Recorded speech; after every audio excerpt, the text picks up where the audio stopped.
In August 2025, police in Greenwich, Connecticut, found 79-year-old Margaret Soelberg dead in her home. Her son, Stein-Erik Soelberg, a 56-year-old former Yahoo executive, had taken his own life shortly after. At first, it looked like a tragic but familiar murder-suicide. But investigators discovered something new and unsettling: hundreds of chat logs with ChatGPT. Conversations that didn't just accompany Eric's decline, they seemed to encourage it. Eric had been struggling. After a divorce, he moved back in with his mother.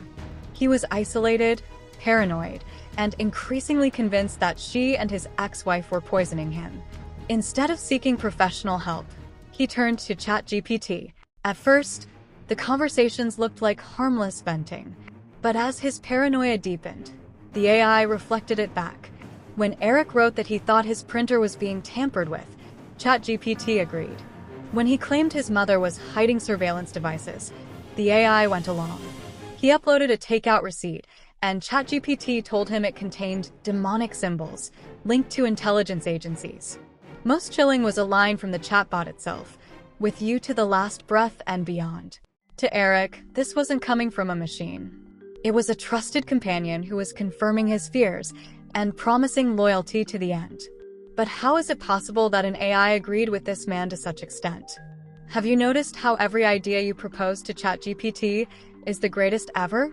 It seems like you are always right and smarter than anyone else. Systems like ChatGPT are simply trained to predict the next best word in a conversation. They aren't built to challenge users. In fact, it's quite the opposite. Their default style is polite, supportive, and agreeable, because that's what most people want.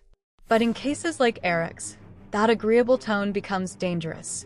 Instead of pushing back against illusions, the AI mirrored them. So instead of inviting Eric to reconsider, like a real friend would have done, it validated the paranoia. In human psychology, this is called the echo chamber effect.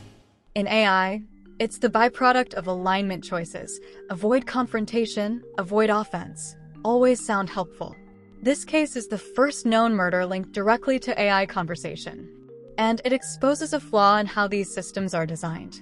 They're safe in most contexts, helping write emails, answering questions, drafting documents. But when the user is vulnerable, when the input is paranoia or delusion, the AI doesn't know how to stop. It doesn't have judgment. It just predicts the next word that sounds supportive. Geoffrey Hinton, one of the godfathers of AI, warned earlier this year that systems may soon behave in ways we don't fully understand. In Eric's case, the behavior wasn't mysterious, but it was catastrophic. How could this and potential similar future events be prevented? It has to start with safety filters, which need to go further. An AI should detect signs of acute paranoia, suicide, or violence, and redirect the user to professional help instead of agreeing. Transparency is critical. People need to understand that these systems are not therapists, friends, or moral guides. They're prediction engines trained to sound human. And on the human side, we need to remember, AI should never replace real support. If you find yourself depending on it for comfort, that's a warning sign.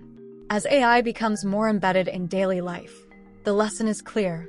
These systems can be powerful tools, but they are not safe companions. Understanding that difference may be the only way to prevent the next tragedy.